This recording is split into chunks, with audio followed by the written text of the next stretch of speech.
আসসালামু আলাইকুম রহমতুল্লাহি ওয়া বারাকাতুহু। প্রশ্ন, বিয়োগ করা। এটা বিয়োগ মানে কি হয়? বিয়োগ মানে চমুকৈ বাদ দিয়া। কিন্তু যদি আমি অলপ বহলাই ক'ব বিচাৰো তেনেহ'লে কি ক'ব লাগিব? বিয়োগ মানে ডাঙৰ সংখ্যাৰ পৰা সৰু সংখ্যাক বাদ দিয়া বুজায় বা বেছি বস্তুৰ পৰা কম বস্তুক বাদ দিয়া বুজায়। ইয়াতে আমাক বিয়োগ অংক দিয়া আছে, এটা কেনেকৈ কৰিব লাগে চাওঁ হা। ইয়াতে কিমান দি আছে?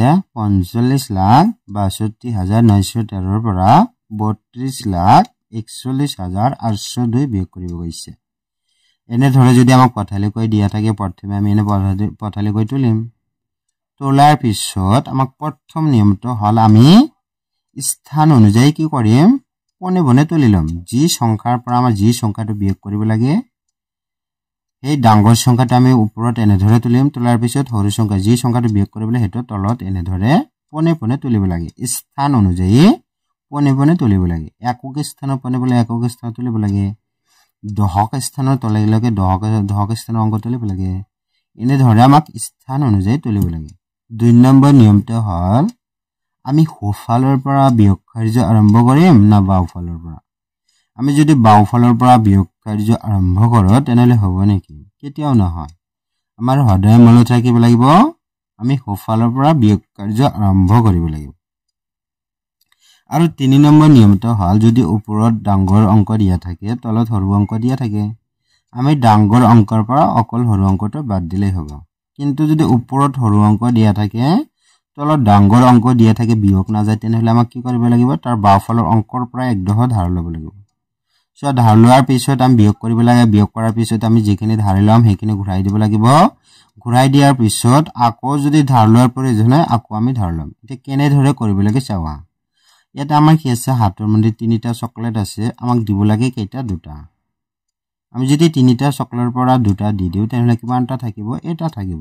এই 1 দিয়ে হ'ল। আমাৰ হাতৰ মুঠিত কেইটা চকলেট আছে? 1টা চকলেট আছে, আমাক দিব লাগে কেইটা? 0টা। 0টা মানে কি হয়? এটাও নহয়, খালি। এটা যদি 1ৰ পৰা 0 বাদ দিওঁ তেনেহ'লে কিমানটা থাকিব? এটাই থাকিব। 1 দিয়ে হ'ল। আমাৰ হাতৰ মুঠিত কেইটা চকলেট আছে? 9টা চকলেট আছে, আমাক কেইটা দিব লাগে? 8টা দিব লাগে। 9টাৰ পৰা যদি আমি 8টা দি দিওঁ কিমানটা থাকিব? এটা। 1 দিয়ে হ'ল।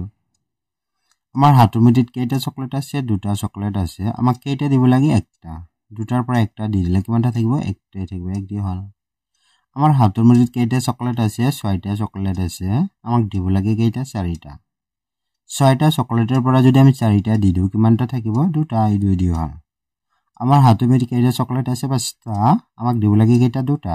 5টাৰ পৰা যদি আমি 2টা চকলেট দি দিওঁ কিমানটা থাকিব? 3টা। 3 দিয়ে হ'ল। আমাৰ হাতৰ মুঠিত কেইটা আছে? 4টা চকলেট আছে, আমাক দিব লাগে কেইটা? 3টা। 4টাৰ পৰা যদি আমি 3টা চকলেট দি দিওঁ কিমানটা থাকিব? এটা। 1 দিয়ে হ'ল। বিয়োগ কৰি যি সংখ্যাটো পোৱা যায় ইয়াকে কি বুলি কোৱা হয়? বিয়োগফল বুলি কোৱা হয়। ইয়াতে কোনো ধাৰ লোৱাৰ প্ৰয়োজন হোৱা নাই। কাৰণটো কি হয়? সকলোবিলাক অংকে ওপৰতে ডাঙৰ দিয়া আছে আৰু তলৰবিলাক কি হয়? সৰু হয়। এতিয়া বি নম্বৰটো কৰিব লাগে। ইয়াতে কিমান দি আছে? 72,92,134 পৰা 57,29,864 বিয়োগ কৰিব লাগে। এতিয়া ইয়াৰ পৰা এইটো বিয়োগ কৰিব লাগে। এনেদৰে দিয়া থাকিলে প্ৰথমে আমি এনেদৰে তুলিম। তোলাৰ পিছত কি কৰিব লাগে? আমাক থিয়কৈ পাতি ল'ব লাগে।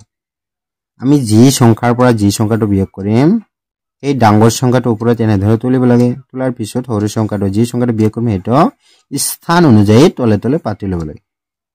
পাতি লৈ আমাক থিয়কৈ এনেদৰে তুলিম। তোলাৰ পিছত আমি কি কৰিম? সোঁফালৰ পৰা আৰম্ভ কৰিম না বাওঁফাল? সদায় মনত ৰাখিব লাগিব সোঁফালৰ পৰা আৰম্ভ কৰিম। আৰু 3 নম্বৰ নিয়মটো হ'ল ওপৰত যদি কি দিয়ে? ডাঙৰ অংক দিয়া থাকে তলত সৰু অংক দিয়া থাকিলে আমি কি কৰিম? ডাঙৰ অংকৰ পৰা সৰু অংক বিয়োগ কৰি দিম।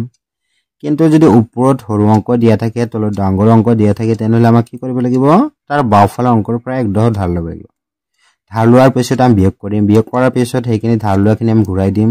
ঘূৰাই দিয়াৰ পিছত আকৌ যদি আমাৰ ধাৰ লোৱাৰ প্ৰয়োজন হয় আকৌ ধাৰ ল'ম। কেনেদৰে কৰিব লাগে চাওঁ হা।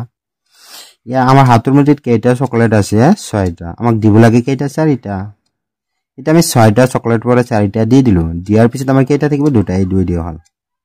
আমাৰ হাতৰ মুঠিত কেইটা চকলেট আছে? 3টা চকলেট আছে, আমাক দিব লাগে কেইটা? 6টা। দিব পাৰিম নেকি? 3টা চকলেট আছে, আমাক দিব লাগে 6টা। দিব নোৱাৰিম। যদি দিব নোৱাৰো তেনেহ'লে কি কৰিব লাগে? তাৰ বাওঁফালৰ অংকৰ পৰা আমাক কি কৰিব লাগে? একডোখৰ ধাৰ ল'ব লাগে। ইয়াৰ পৰা আমি 1 দহ ধাৰ লৈছো 10 আৰু 3 মিলাই কিমান হল 13 হল এতিয়া 13 পৰা 6 যদি আমি বাদ দিও বা 6টা দি দিও কিমান থাকিব 7 থাকিব 7 দিয়া হল এতিয়া ইয়াৰ পৰা আমি যে যিখিনি ধাৰ লৈছো ঘূৰাই দিব ইয়াতে কিমান আছে 1 আছে নহয় এই একটো আমি ঘূৰাই দিও ইয়াৰ পৰা 1 বাদ দিয়া মানে 1 দহ বাদ দিয়া কাৰণটো কি হয় সোঁফালৰ অংকতকৈ বাওঁফালৰ অংকবিলাক কি হয় 10 গুণ ডাঙৰ হয় আৰু বাওঁফালৰ অংকতকৈ সোঁফালৰ অংকবিলাক 10 গুণ সৰু হয় যাৰ কাৰণে ইয়াতে 1 বাদ দিয়া মানে 1 দহ বাদ দিয়া এতে কিমান থাকিল 0 থাকিল আমাৰ হাতৰ মতে এটা চকলেটও নাই কিন্তু আমাক কেইটা দিব লাগে 8টা দিব লাগে আমি দিব পাৰিম নেকি নোৱাৰিম তেনেহলে আমাক কি দিবতো লাগিবই এই যে বাওঁফালে তাৰ বাওঁফালৰ যে অংক আছে সেই তাৰ পৰা আমি কি কৰিম 1 দহ ধাৰ লম এতিয়া 10 আৰু 0 যোগ কৰিলে কিমান হ'ব 10ই হ'ব কাৰণ যিকোনো সংখ্যা লগত 0 যোগ কৰিলে কি হয় সেই সংখ্যাটো হয় বা 0 লাগে যিকোনো সংখ্যাই যোগ কৰিলে কি হয় সংখ্যাটো হয় কাৰণ ইয়াৰ পৰা 1 দহ যে ধাৰ লৈছো আৰু ইয়াতে আমাৰ কি আছিল 0 আছিল 10 আৰু 0 যোগ কৰিলে কিবা 10ই হ'ব এতিয়া 10ৰ পৰা 8টা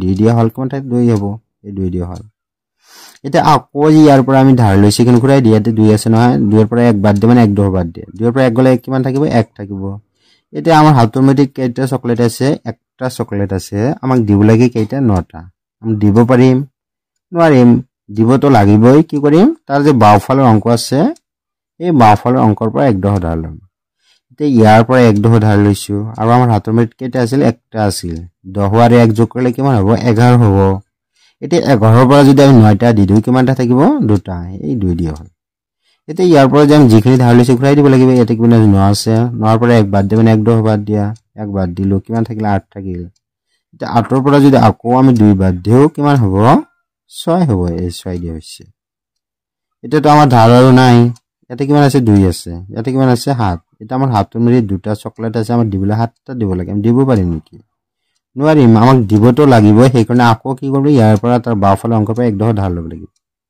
ইয়াৰ পৰা 1 দহ ধাৰ লৈছো আমাৰ হাতৰ মতে কেইটা আছিল 2টা আছিল 10 আৰু 2 যোগ কৰিলে 12 হ'ব 12 হৈ গ'ল এটা আমাক দিব লাগে কেইটা 7টা দিব লাগে 7টা দি দিছো দিলে কিমান হ'ব এই 5 থাকে 5 দিয়া হৈছে এতিয়া যিখিনি আমি ধাৰ লৈছো ঘূৰাই দিব লাগিব ইয়াতে 7 আছে 7ৰ পৰা কি আছে যেহেতু আমাৰ ধাৰ আছে সেইকাৰণে 1 বাদ দিয়া মানে 1 দহ বাদ দিয়া কিমান থাকিল 6 থাকিল এতিয়া 6ৰ পৰা আকৌ 5 বাদ দিলে কিমান হ'ব 1 হ'ব 1 দিয়া হৈছে এই সংখ্যাটাই কি হ'ব আমাৰ বিয়োগফল এনেদৰে আমি যিকোনো সংখ্যা বিয়োগ কৰিব পাৰো নিয়মখিনি আমাক জানিব লাগে